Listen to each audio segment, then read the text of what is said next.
ai mata suna ban mamaki matan da suke kula ɗan matan mijinsu saboda da kin bashi kulawa ai ba zai kula ni ba ko barawo da kika ga in yayi sata zai saci abin da ba a bashi kulawa bane.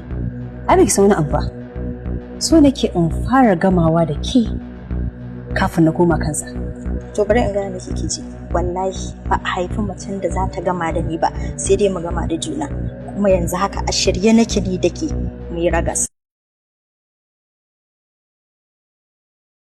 Ni haukata license gare ta amma shi Fahad ya sani ke ce dai baki sani ba.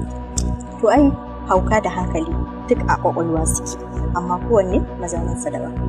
Ina so ki sani cewa ganganci ne shigowa cikin gidana. Da duk ran da kika shigo cikin gidana to kin shigo cikin kabarin ki ne. Dan idan bakin ciki bai kashe ki ba to ni nan zan kashe ki. To bari in ga miki kici. Da ban yi niyyar auren Fahad ba amma wallahi billahi yanzu sai na auri Fahad ko iyayena ba su isa su hana ni in auri Fahad ba sai na kware girman kanki da abin da kike takama da shi. Oh haka kika ce? Kwarai da gaske. To ku za ki gani? Za mu dai gani ne da ke. Oh really? Yes. Game on.